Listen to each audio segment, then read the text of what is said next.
Nada, seré muy breve porque Mireia es la que tiene hoy la palabra totalmente. Nada, suelo presentaros el Barcelona Film Festival, que como decía Lidia, es un festival que se desarrolla durante estos días en los Cines Verdi, en el barrio de Gracia de Barcelona. Y es un festival que se arraiga sobre todo en tres patas, que serían, por un lado, la historia, por otro lado, la literatura y por otro lado, el cine, ¿no? El cine como alma integradora de todas ellas. Desde Cineasia Cineasia, que somos una empresa dedicada pues, a hablar y a dar un poco de visibilidad al cine asiático en toda España, llevamos trabajando ya 3 años con el festival, colaboramos con ellos desde hace 3 años y cada año hemos tenido una sección dedicada a un país, ¿no? 7, 8 películas dedicadas a un país, pero siempre a partir de la historia y la literatura de ese país en el cine, ¿no? Este año, al tratarse de China, el primero fue Corea, el segundo, el año pasado, fue Japón, hicimos 8 películas japonesas. Y este año, al tratarse de China, pensamos enseguida en Institut Confuci de aquí de Barcelona, con los que nos une ya una larga relación. Muchos de vosotros ya nos habéis visto por aquí muchas veces, colaboramos con ciclos habitualmente y pensamos en ellos enseguida para colaborar, y nada mejor que hacer una actividad aquí, una actividad paralela aquí en el espacio este tan chulo que tienen. Decir que comenzó el sábado, comenzamos con la primera proyección y todavía quedan 3 o 4. Esta noche está Sorgo Rojo, proyectamos Sorgo Rojo de Zhang Yimou, su primera película, la película que trajo el cine de China a Occidente, por así decirlo. Mañana tenemos una cita con las artes marciales, tenemos una cita con el maestro Bruce Lee, porque proyectamos Furia Oriental, nada menos. El jueves volvemos otra vez con Zhang Yimou, con una de sus últimas películas, que se llama Un Segundo, One Second. One Second es casi lo que duró la película en nuestras carteleras, porque la verdad que pasó volando, prácticamente ni se vio. Y realmente es una película preciosa, que es una carta de amor al cine, a través de los tiempos pasados, de los años 60, la revolución cultural. Y terminaremos el viernes nada menos que con la película más taquillera del año en China, una de las más taquilleras también del mundo, que es La Batalla del lago Changjin, parte 2. Es una premiere en España de esta superproducción bélica. Realmente, si os gusta el cine de acción, el cine también de carácter histórico, realmente es una película que no os podéis perder. I nada més, ara sí que le cedo ja la palabra a Mireia. Moltes gràcies a la Lídia, sobretot, per haver pensat en mi per aquesta activitat, i la veritat és que em fa molta il·lusió poder estar aquí parlant de la San Mao, perquè és una autora que ja veureu que té una història, no? Això ho veureu sobretot al documental, una història fascinant, no? Molt increïble, no? Per l'època en què va viure. I volia començar jo em centraré sobretot en la seva figura literària, no? I en les obres que va escriure.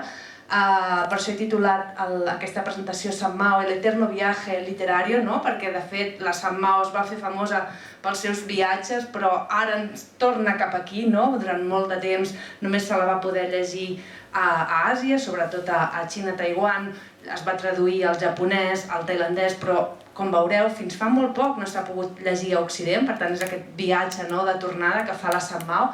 I aquesta primera diapositiva m'agrada molt, és el mirador de San Mao que han construït a Barlovento, a l'illa de la Palma, a les Canàries, i són els 3 pèls del nom de la San Mao, i està envoltada de les pedres, que a ella li agradava recollir i pintar pedres. I llavors és un monument molt simbòlic que han fet a Barlovento i que de fet molts xinesos van fins allà i fan fotografies, i a més és davant del mar, davant del tram de l'oceà on el José va patir l'accident, no? O sigui que molta càrrega simbòlica veieu en aquest monument que li han fet a la Palma.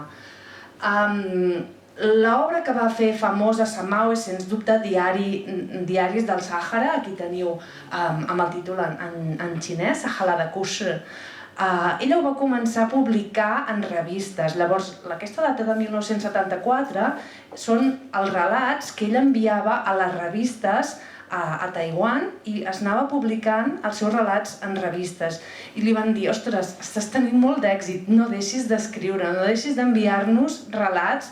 I va ser com es va fer ella famosa, de cop i volta els seus pares van començar a rebre cartes dels lectors a casa seva i ella, estant al Sàhara, estant a l'Aïun amb el José, anava prenent consciència de la fama que anava guanyant, tot i que no n'era del tot conscients fins que va anar un altre cop cap a Taiwan i va veure la rebuda que va tenir.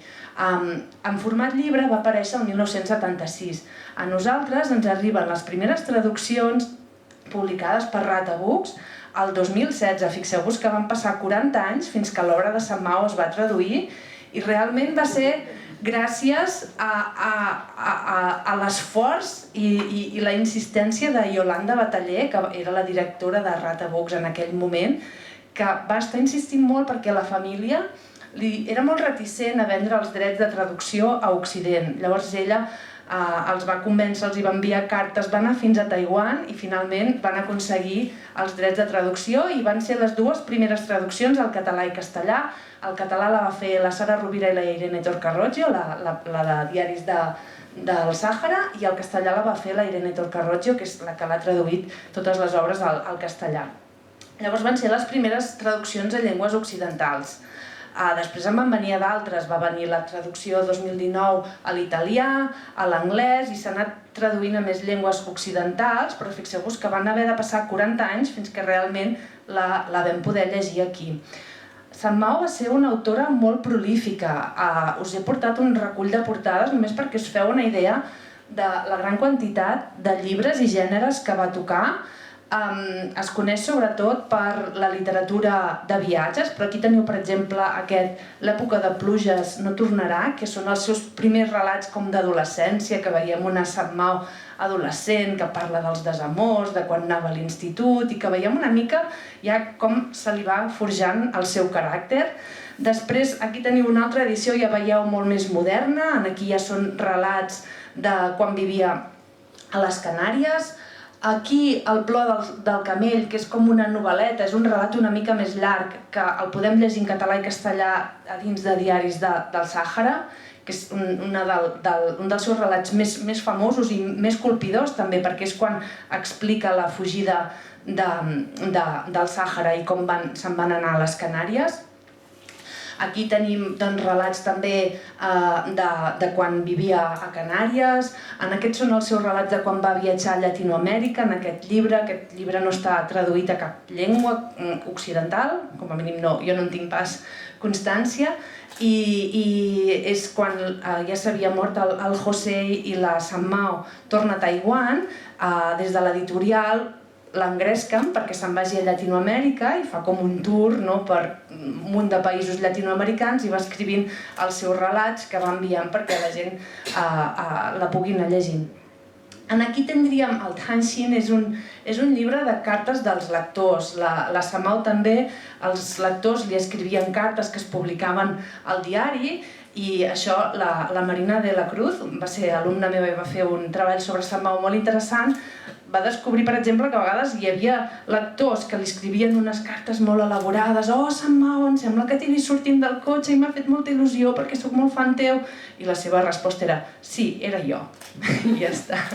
Molt escuet, no? Però això també encaixa molt amb aquesta tarannà que tenia ella com a persona, com a una dona molt espontània i amb pocs miraments, a vegades fins i tot.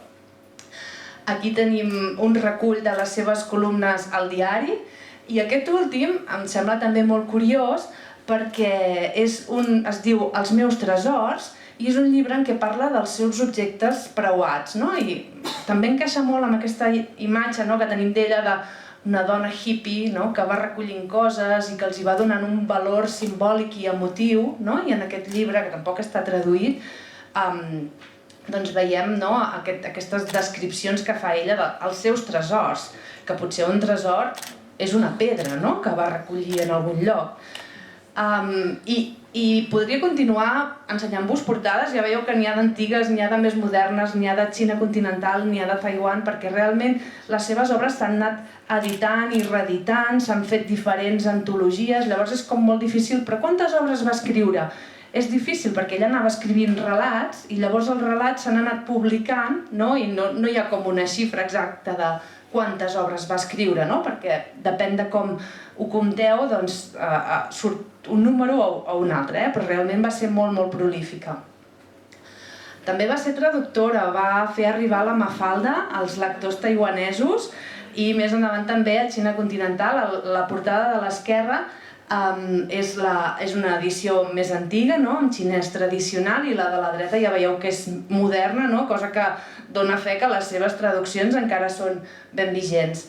Pel que fa a l'estil de l'autora, a l'hora de definir l'estil, és molt curiós que és difícil de classificar, i és curiós, per exemple, quan van començar a sortir les obres de Sant Mao, anaves a la llibreria i la buscaves a novel·la, però clar, no és novel·la. Llavors anaves a ficció i et deien, no, és que l'hem posat a literatura de viatges, o algunes persones l'havien posat a biografies o autobiografies, no? Això de l'autobiografia val la pena també comentar-ho, perquè realment jo crec que és més aviat ficció autobiogràfica, no? Quan a ella li preguntaven, però això que escrius ha passat de veritat? Quina part de la Eco Chen, de la Chen Ping, el seu nom real, hi ha a les teves obres?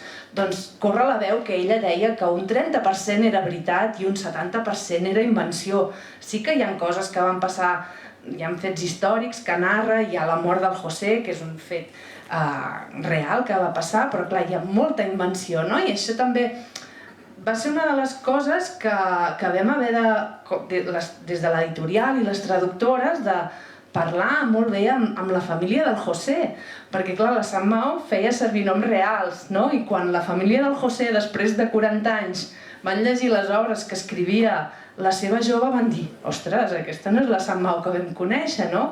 Que ells en alguns relats tampoc no surten gaire ben parats. I clar, vam haver de parlar amb ells, de dir, a veure, és una autoficció, no? És una ficció autobiogràfica i hi ha molta part segurament d'invenció. La pega és que no podrem saber, no? La pega o no pega, no? Perquè, de fet, la literatura també consisteix en això, no? Molts autors juguen a intentar fer-nos dubtar de què és real i què no és real. També se l'ha descrit com a rondallaire, cuentacuentos, per aquest estil tan proper, tan fresc, tan de narració oral, i també trobem molt pes de gènere epistolar, i aquí no ho he posat, però també va escriure molts poemes i lletres de cançons, o sigui que realment va ser una autora molt tot terreny en aquest sentit. Té, com us deia, un estil molt proper a l'oralitat, i se la descriu com això, com un llenguatge molt planer, i de fet, si aquí hi ha estudiants de xinès avançat, jo us recomano que llegiu la Sant Mao en llengua original, perquè no és difícil d'entendre, sí que hi haurà vocabulari que no entendreu, però no té una sintaxis complicada. De fet, jo amb els meus estudiants de traducció, quan comencen, sempre els hi porto uns fragments que són diàlegs de la Sant Mao i són fàcils d'entendre, o sigui que intenteu, si aquí tenim estudiants de xinès a la sala, perquè veureu que és bastant motivador en aquest sentit. Jo crec que una de les claus de l'èxit de la Sant Mao a Xina també va ser que per un cantó mostrava aquest exotisme de la dona viatgera independent que se'n va a Occident i que explica coses que es veuen molt llunyanes, però que alhora ho fa amb un estil molt proper, molt emotiu, parla molt de sentiments, parla molt de temes universals, de l'amor, de l'enyorança, de la mort, i per tant això interpel·la molt bé el lector xinès. Hi ha molt amor romàntic, també se li ha criticat, per un cantó se la considera com una icona feminista pel fet de viatjar sola, però hi ha molt amor romàntic, ja veiem molta dependència del José, i llavors fins a quin punt era feminista, això ho deixo a l'aire perquè si la llegiu us ho pugueu plantejar, també un cop us hi apropeu més. I tot i aquest estil que hem vist que és tan planer, tan rondallaire, tan oral, les obres estan farcides de referències a la literatura xinesa. Us he portat alguns exemples.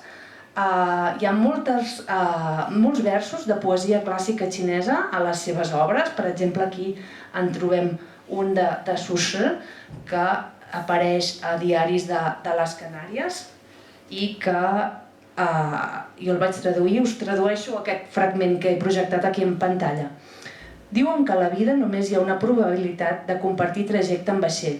Per mi, poder estar asseguts a la terrassa aquella nit, d'aquella manera, era la trobada que havia estat esperant durant molt de temps.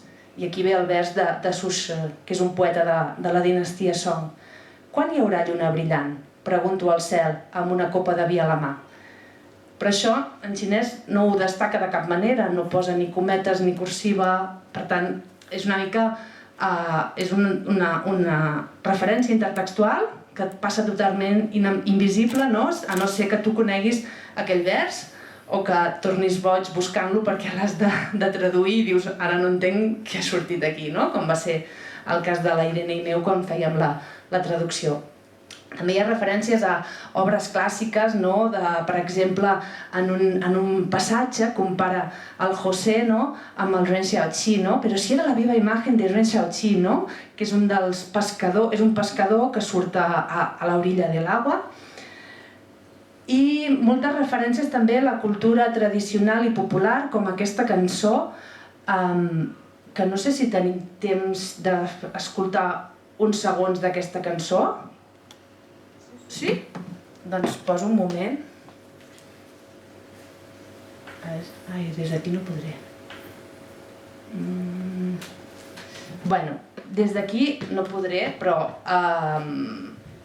us la podem intentar fer arribar per Instagram, si seguiu el compte d'Instagram o d'alguna manera intentarem fer-vos-la arribar, però hi ha una cançó que es va fer molt popular als anys 80 i que és la cançó que vam posar que sortia a l'últim relat de Diaris del Lloc. Recordo quan érem joves, t'agradava parlar, m'agradava riure. Un dia vam seure, de costat, sota un presseguer. El vent bufava entre els ocells que cantaven dalt les branques. Sense saber com, ens vam adormir. I quantes flors que van caure mentre somiàvem. Llavors, una mica perquè veieu, no, aquesta... que realment sembla molt planer i ho és a nivell sintàctic, però que alhora hi trobareu molta cultura xinesa si us apropeu, no? I aquesta fusió d'una autora que vivia a Occident, però que tenia les seves arrels, no, totalment a la cultura xinesa. I finalment volia acabar amb dues imatges, no, que mostren la vigència de Sant Mao avui dia. A l'esquerra és un bloc d'una noia, però com aquesta n'hi hauria milers de noies, sobretot noies, tot i que també hi ha nois, però sobretot noies que viatgen fins a La Palma per anar-se a fer una foto a la casa on va viure ella a la Sant Mao amb el José, al Rincón de Sant Mao, que al final li han posat una placa i tot, perquè a la gent li costava molt trobar la casa i li han posat la placa.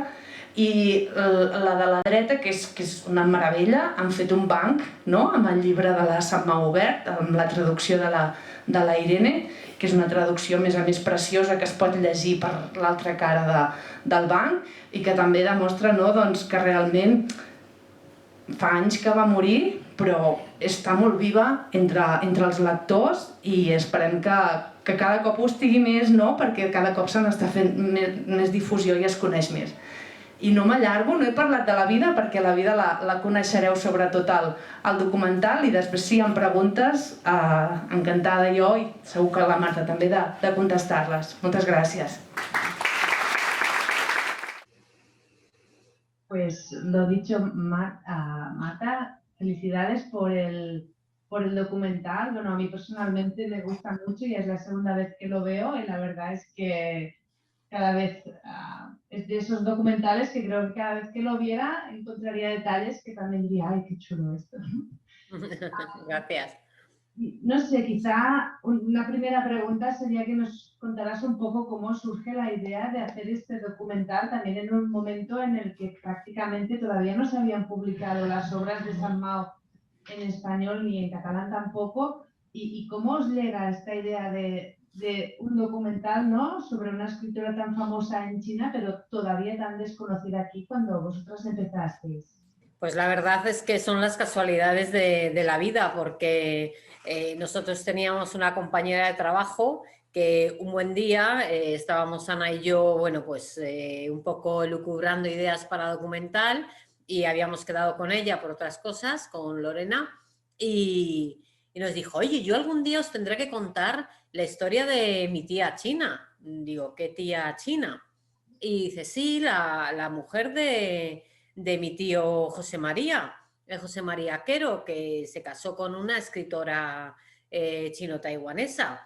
Y entonces de repente nos empezó a contar una historia de película y nos quedamos, claro, muy asombrados diciendo, pero bueno, esto es una historia fabulosa. Empezamos a buscar y no encontrábamos nada, o sea, no había absolutamente nada en internet, nada de nada. En Google aparecía alguna cosa en chino, claro que no entendíamos nada, y no había nada traducido, pero ni al español, ni al catalán, ni al inglés, ni a nada. Estaba, solo encontramos el primer cuento suyo, el primer relato, El restaurante del desierto, en una edición del Reader's Digest de Sudamérica de los años 70, muy sintetizado y tal, era lo único que había, lo único que había. Entonces había que empezar un poco de cero a través de la familia de José María, que nos empezaron pues a enseñar fotografías, a enseñar cartas, a contarnos cosas, pues ellos habían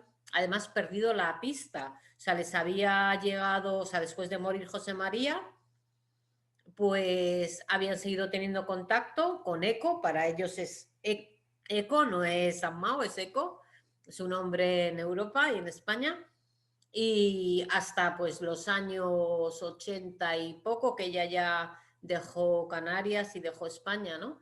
Y se habían enterado de la muerte de San Mao pues por un pequeño artículo que vino en La Vanguardia, en el periódico La Vanguardia, y habían perdido el contacto. Entonces pues tuvimos que empezar de la nada,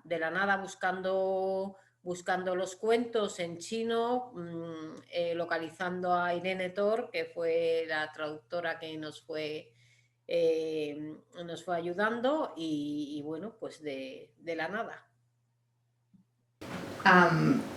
Coincidencias maravillosas de la vida, ¿no? Que trabajarais con la que era la sobrina, ¿no? de San Mao.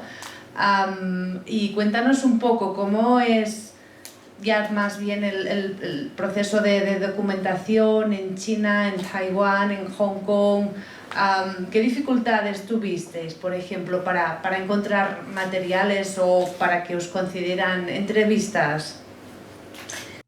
Pues bueno, pues al principio fue muy complicado. Hombre, luego una vez que localizamos a la familia de San Mao, al principio ellos, bueno, se mostraron muy recelosos a a nuestras primeras llamadas y tal, porque como había habido tanta polémica alrededor de la muerte de San Mao, pues ellos pensaban que podía tratarse de algo que le hiciera daño a su memoria, hiciera daño a su familia. Y además, viniendo también, diciéndoles que éramos amigas de la sobrina de José María de San Mao, como ellos se habían quedado con un poco la idea de algunos de los relatos de San Mao, donde, bueno, pues no es que hablara muy bien de la familia y tal, pues al principio se mostraron, bueno, muy recelosos, les apetecía bastante poco, pero bueno, fuimos contándoles, nos fueron conociendo y bueno, pues al final se rompió el hielo, vieron lo que queríamos hacer, les gustó. Luego, claro, la búsqueda de archivos fue una absoluta locura, porque primero abarca un periodo histórico impresionante. O sea, desde casi una China milenaria, no milenaria, pero bueno, una China de los años 30, 40, 50, a los años 60 también en España, también en Taiwán, buscar dónde podríamos ver que no fueran solo fotografías de San Mao, sino imagen en movimiento, localizar televisiones chinas que nos pudieran buscar, además con el cambio que ha habido en China, tremendo, ¿no? No tiene nada que ver la televisión china de los años 80 con la televisión de ahora. Entonces muchos pues habían perdido la documentación, los archivos, ¿no? Pues fue una tarea, la verdad, impresionante, gracias a que Irene Tor, la traductora, que luego fue traductora de Rata, la editorial Rata al español, pues movilizó, ¿no? Movilizó allí, estaba ya viviendo allí y gracias a ella y bueno, y desde aquí buscando archivos. Muy interesante todo esto que nos explicas. Yo no sé si preguntar si alguien de los asistentes tiene... Yo tengo más preguntas, yo te iría preguntando cosas, pero como tampoco tenemos aquí todo el tiempo del mundo, no sé si hay preguntas en la sala. ¿Alguien que se anime a hacer algún comentario, pregunta? ¿No? ¿Estáis tímidos? ¿Lo sabéis? A ver, va, Mireia, bueno, sigue tú y vemos a ver si a alguien se le ocurre... por aquí, Víctor, venga. Te va a hacer una pregunta Víctor de Cineasia, con el que también has estado, creo, en contacto. Sí. Hola, buenas noches. De nuevo, felicidades por el documental, porque pone de relieve una figura que es súper interesante, súper atractiva, ¿no? Yo te quería preguntar por la forma que tiene el documental, porque viéndolo me pareció muy chulo cómo habíais mezclado formatos, cómo tomabais imágenes documentales, pero luego también escenas de animación, las entrevistas, bueno, diferentes formatos, ¿no? Quería preguntarte por la forma del documental, ¿cómo os planteasteis realmente realizarlo y mezclar todas esas cosas, ¿no? Que le da una variedad y creo que además para el espectador nos es muy agradable, ¿no? Es realmente muy gratificante y muy atractivo, ¿no? Verlo así. Pues mira, yo creo que decidimos esta especie de puzzle de piezas y tal porque cuando descubrimos a San Mao y fuimos profundizando en ella, en esa psicología tan complicada, digamos, ¿no? Y tan rica por otro lado, es decir, que San Mao era una persona, pues hablas con la gente, qué simpática era, qué luminosa, pero luego qué tremenda también, qué complicada, cuántos problemas psicológicos, cuánto dolor psicológico tenía también, qué mundo tenía, ¿no? Entonces decidimos que había que reflejar su psicología a través de lo que conformaba su mundo. Primero, tampoco había demasiado material de ella grabado, entonces teníamos que contarlo a través, recrear lo que ella había vivido, lo que ella había sentido, desde las películas que ella había visto en los años y que era fuente de alimentación suya también creativa, de esas películas asiáticas de los años 60, 70, pues con eso armar el cómic de San Mao, que para ella, o sea, no solo cogió su nombre, sino que le parecía que tenía algo que ver con el personaje, ¿no? Y bueno, pues yo creo que ahí decidimos ese patchwork para reflejar pues todas sus vivencias, ¿no? Y también el descubrir, que eso lo descubrimos en un momento dado, que no fue fácil, que ella había participado en el guión, vamos, había hecho el guión, de hecho, de la película Red Dust, que es con el que jugamos, que no sabemos qué es su guión y qué es su película hasta el final, pero que era muy autobiográfico. O sea, el guión de Red Dust es tremendamente autobiográfico. Entonces, pues decidimos que también con esa película, con Red Dust, que es una película hongkonesa de Jin Ho, muy buena por otro lado, de una gran calidad, pues podría contar también su historia. Muy interesante. Sí, también el poder haber integrado, ¿no? También estos fragmentos de Red Dust, que seguro que no fue fácil. Muy complicado porque, o sea, el montaje fue entre una maravilla de experiencia y una pesadilla, las dos cosas, porque tiene una estructura complicada para ir contándolo, ¿no? Y sudamos mucho, sí, en hacer el montaje. Bueno, Ah, mira, y otra pregunta, mientras le pasan el micro, también comentarte que entre las traductoras nos hizo muchísima ilusión cuando oímos la voz de San Mao, porque con Irene lo comentamos de, ostras, he oído la voz de San Mao después de leerla tanto, ¿no? O sea que la verdad es que es un detalle muy bonito esto de haber encontrado los fragmentos y vídeos y no solo fotos, como tú comentabas. Tenemos una pregunta de una de las asistentes entre el público. Sí, muchas gracias. Felicitaciones, es maravilloso ese documental. Quedamos muy emocionados, de verdad. Y quería preguntar sobre la integración del Principito. ¿De dónde surgió esa idea? Y eso es un aspecto también para mí totalmente inesperado y muy maravilloso. Cuando uno lo piensa ya no es inesperado. Gracias. Pues mira, El Principito era uno de los libros que más le gustaba a San Mao, y también se identificaba bastante con el personaje, por ese personaje que está fuera de su sitio. San Mao se sintió siempre fuera de lugar tanto en el sistema ¿no? de su época, fuera del sistema educativo, fuera de las normas sociales, es decir, fuera de su propio ambiente, y luego cuando viajó pues siempre era la extranjera, ¿no? Y luego no sentirse parte de ningún lugar, sino un personaje un poco universal.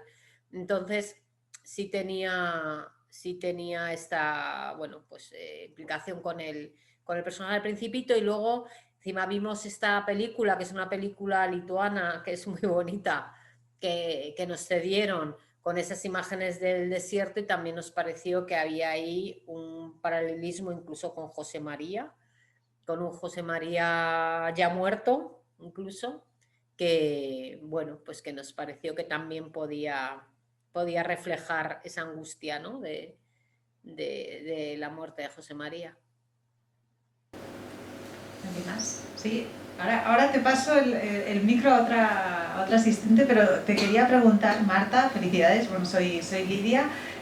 Muchas felicidades por el documental. Quería saber si el documental, además de en España, se ha estrenado en otros países, y si es así, si se ha estrenado en China o si tenéis intención de hacerlo. Sí, se ha estrenado, ha ido a festivales, pues estuvo en el Festival de Toronto, con muy buenas críticas además. He estado en Francia, en otro festival. Está un poco pululando por los institutos Cervantes de medio mundo. Ha estado en el Cervantes de Shanghái, también en Guangzhou y en Pekín. Yo creo que ha ido a Sudamérica también. O sea que sí, y ahora va a ir a Londres con el Instituto Ramon Llull, además. Lo que sí que es cierto que en China no se ha visto lo que a nosotros nos hubiera gustado que se viera. Es cierto también que ha ido a un festival, al Festival de Mujeres de China, que es un festival internacional, pero la verdad es que en eso nos hemos quedado un poco decepcionadas. Nos hubiera gustado que se hubiera visto más en China. Pero ahí yo creo que hay ciertas fricciones China-Taiwán, y que, bueno, que quizá puedan estar ahí detrás de esto. Bueno, Marta, ha quedado una pregunta, pero quizá te la podemos hacer en otra ocasión. Vamos a dejar aquí la sesión, si te parece bien. También ya son casi las 9 menos cuarto, ya se ha hecho tarde entre el visionado del documental, pero ojalá que puedas venir aquí pronto y podamos recuperar esta charla en persona, que la verdad que nos haría mucha ilusión. Muchas gracias. Contad conmigo cuando queráis.